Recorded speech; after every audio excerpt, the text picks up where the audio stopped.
hindi ako nakinig na dapat hindi na umabot sa ganito. Medyo kasi medyo... Magandang araw po sa inyong lahat mga amigo. For today's video, ito na po yung pinaka aabangan natin lahat, ang pag-aayos sa bahay ni Chaselsa. So andito po tayo mga amigo para po ipakita ang huling araw ng paglilinis, and then bukas po ay bibili kami ng mga gamit para sa kanila. Yes po, yung mga kailangan lang naman nila para naman po kumpleto na ang kanilang mga gamit, diba? At least pagpunta nila sa Pilipinas, ay nako, love pala talaga ako ng pamilya Francisco. Sasabihin na siya mami, ganyan. At ay naka, alam nyo, tumawag sa akin kahapon si Chamami. Tapos alam nyo, si Sophie parang feeling sad, malungkot. Sabi ko sa kanya, ano lang kayo, mag-wait lang kayo dyan. Saglit lang naman. Mamaya ikukwento ko sa inyo sa mga pagkakataon na hindi ako busy. Nina, sa kanya nila pa malalaman bakit pa kasi hindi pa sumama sila sila Sophie, tita at si Alima. Pwede naman talaga akong tutusin, pero kasi meron tayong gagawin. Hello, magandang araw. Magandang umaga mama. Saan galing? Gandang damit mo.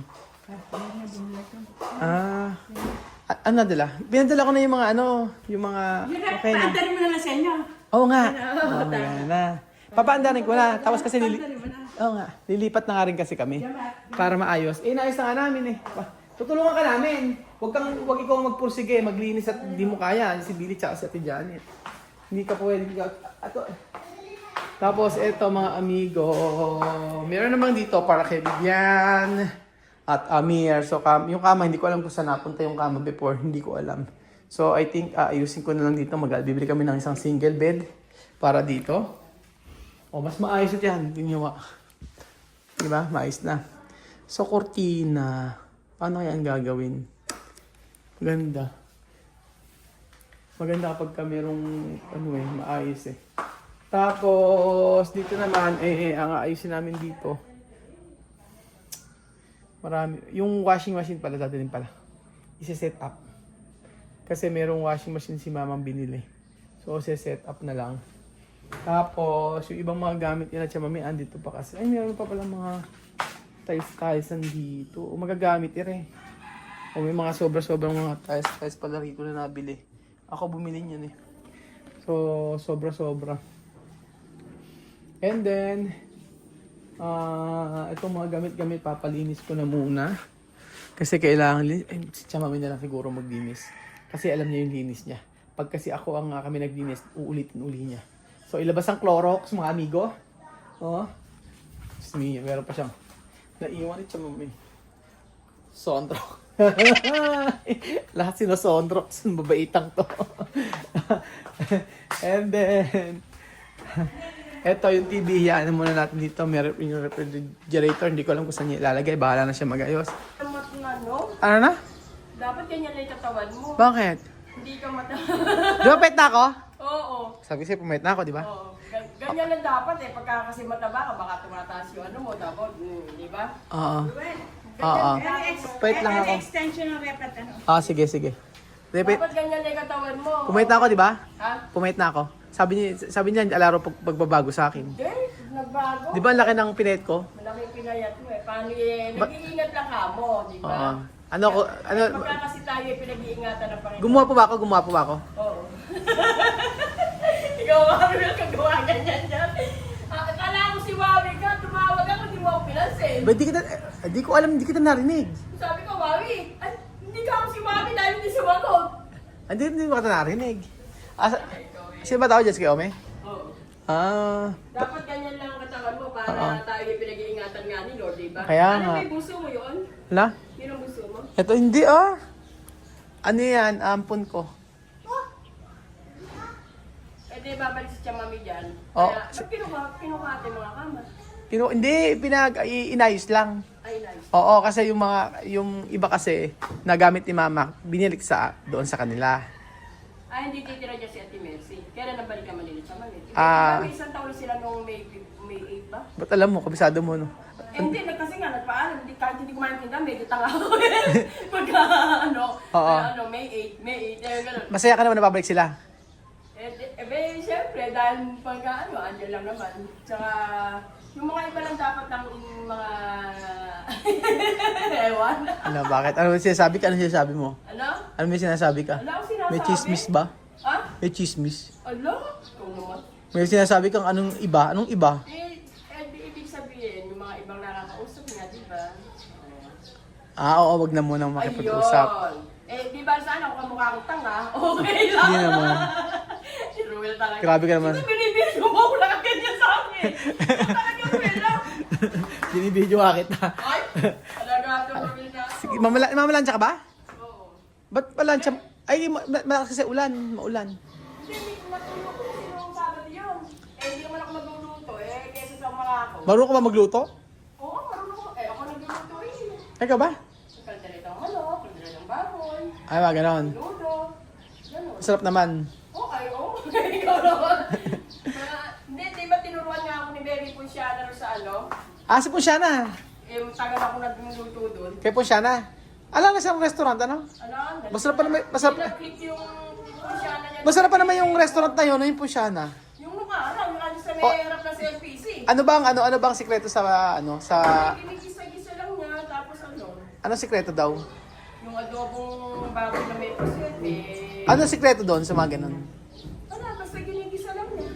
Ah, gisa-gisa talaga? Pero complete picado para masarap. Ah, ganon. Oo, Dito kasi ako nagluluto lahat. Mm, Magsisigang ako ng hipon, tapos di ba kung pangunin yung kamatis. Oo. Tapos isasala mo para wala siyang basura. Oo. Kung hindi sabihin, alam oo. saan walang kamatis. Walang Kaya, kamatis, walang sibuyas, walang Hindi, mga meron ganun. sibuyas. Oo nga, Ikaw na hipon. ang alam mo maganda doon, inaano kasi siya, kung di mo i-blender, lahat ng mga ingredients. Tapos pagkayari, para sabaw na sabaw siya. Kamatis, binibiyak sa gitna. Oo. Tsaka sibuyas sa gano'ng kalaki. Tapos pagka kumulo na yun. Ano pinang-asim mo? Yung lorong sinigang. Oh, hindi maganda yun. Tingnan mo nga, naku, tuturo. Kamyas yan mo. Kamyas. Oo, sampalok. Hindi naman nakakamiss yun eh. De, Ayaw nga nila na yung di ba yung kamatis, makukuluan, sasalahin ko pa yan, tapos pipigay na gano'n. Ayaw nila na may mga sapal-sapal. ayaw nila na nakalutang yung kamatis. Hindi nga kasi maganda yun, dapat talaga pinipiga. Kaya Luz Kitchenette, at kumain kami, Diyos ko lahat, hindi naman ako kumakain ng hipon. Ha. Kaso nga lang, andun yung mga pechay, andun yung mga kamatis sa biyak na malalaki. Ibig sabihin, dapat sinasala nila yun, parang tomato, para makulay lang yung... Oo, ganun kasi para talaga. makulay yung sabaw ng hipon. Kaya nga. Makikita mo lang doon yung talong, pechay, Oo. yung mga gulay lang yan. Yun Oo. lang makikita mo, walang kamatis kasi pinipiga ko. Ayan, pagpunta ni Chamami dito, ikaw na bahala makipag-usap ha. Hindi naman ako marunong eh. Nagkakaintindihan kayo. So, ayun po mga amigo, yung taga-dire-diretso yung bukangan at lisan ninyo. Yung, siya yung, kaibigan. Ay, okay na pala dito. Nilinisin lang. Ito pala yung namin, binabapping yan para kumintab. So, ito yung mga susunod na mga project natin, ipapabapping natin. Maganda pag binapping to. Magkikintab uli siya na parang tiles po mga amigo. So, bibili na lang kami ng ibang mga gamit. Ito, mama, saan to? Ipapasok niya to. Kahit saan yung lagay yan. Importante, maiayos lang. Hindi, kailangan ilagay kasi talaga ng kama. Kasi, oo nga, si Butchokoy pala nandyan. Hindi Oh. nabubuksan yan. Saan? Okay, ayaan na nga kasi ganyan. Ay nako mga amigo, nito po gabi na at maghapon po naglinis po kami, nag-ayos po kami dun sa may hindi ko natapos yung video ko kasi pagka nag-video pa ako, wala na akong matatrabaho, puro ganun lang.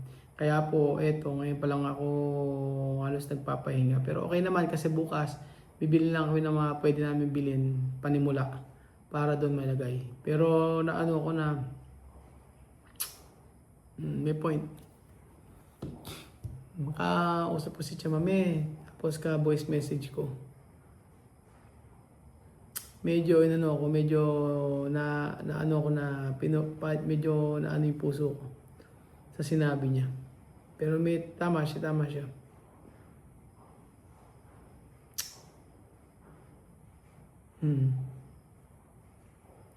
Tama yung sinabi nito, ni Chamame. Medyo naano lang kasi ko sa sinabi niya na Anyway, tapos naman na. Siyempre, di ba, maraming mga nagme-message sa kanya, yung mga ganun. Kaya lang, may point kasi sinabi ni Tia Mami. Sabi nga niya, di ba, yung about sa magnanay before, di ba, alam niyo naman yung nangyari. So,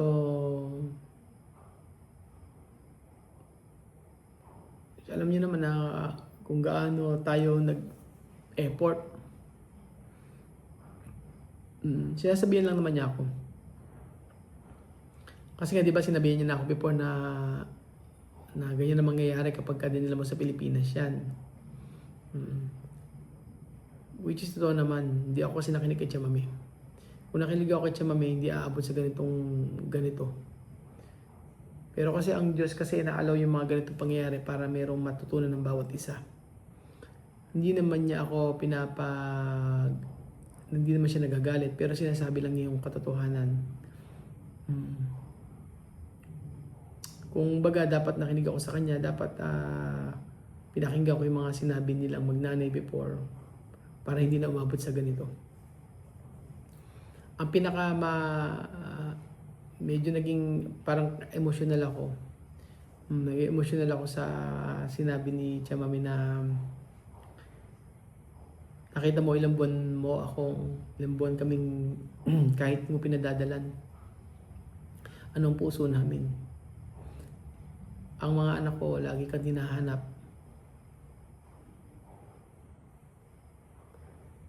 Medyo naging pero napaisip ako dito at saka sabi niya, nakita mo yung pagmamahal namin sa'yo. Ilang buwan, kahit magpadala ka or hindi ka magpadala, mahal ka namin. Ngayon ko lang kasi ngayon kung naisip ko kasi di ba? Ang laki ng nasabi ni Tia Mami sa akin yun. Di ba? Ilang buwan na kahit di mo kayo padalan, walang problema, magkatrabaho ko. Pero ang tandaan mo, may pera o wala kayo papadala, mahal ka namin. Lalo-lalo ni mga bata. Kaya pupunta kami dyan sa Pilipinas. Pero dapat daw ma-realize ko yung mga dapat kong ma-realize ko lahat. Yung mga bagay na ginawa ko.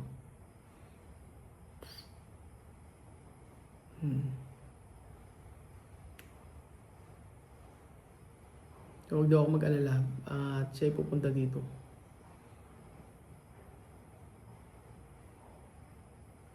May point si Tia Mami kasi hindi lang point kung hindi pinamukha niya sa akin, sinabi niya sa akin yung katotohanan.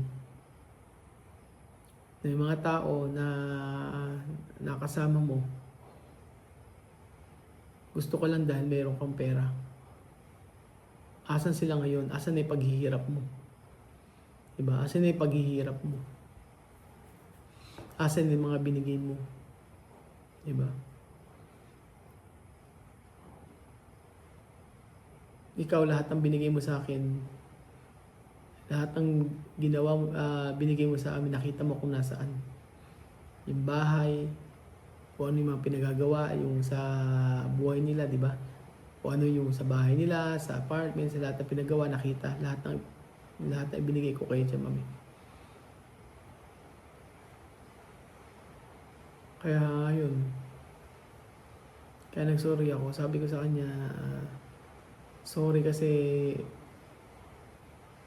marami kong nagawa, especially yung hindi ako nakinig na dapat hindi na umabot sa ganito.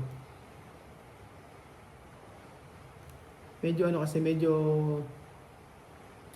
alam niyo yung pakiramdam na ngayon kasi excited ako sa pagbalik nila dito kasi nalaman ko na kung sino totoong kaibigan ko, ganyan, na may mga tao na lalapit sa'yo, gagamitin ka lang pero hindi nila yung sinabi ni Tia Mami na mahal ka namin, may pera o wala, may pera kang binibigay o wala kang binibigay, mahal ka namin, lalo na yung mga bata, sabi niya gano'n. Napatunayan ko naman kasi ilang buwan talaga akong hindi nagpapadala sa kanya. Ilang buwan akong hindi nagpapadala kay Tia Mami, pero anong sabi ng mga bata, anong sabi niya, mahal ka namin lahat. Kaya ngayon, natuto na ako. Alam ko na kung sino yung tao talaga na totoo at tapat sa akin. Kasi nakita na nila eh. Sabi niya, ang daming puro paninira sa'yo ngayon yung taong tinulungan mo. Diba? Ang daming paninira ng mga taong tinulungan mo.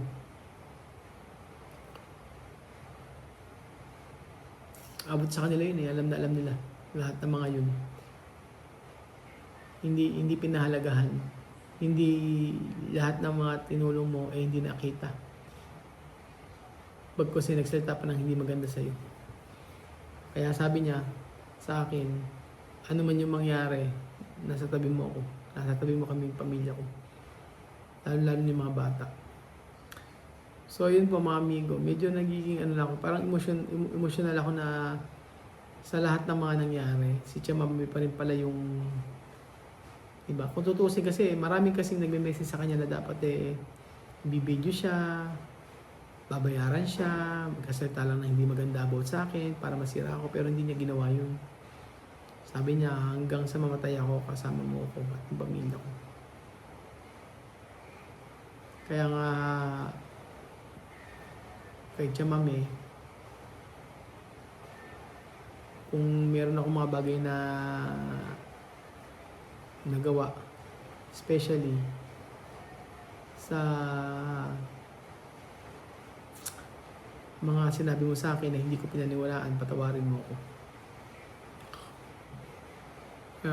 Chamami, perdóname cuando yo hablar perdóname cuando tú hablar una cosas pero yo no escucha, perdóname.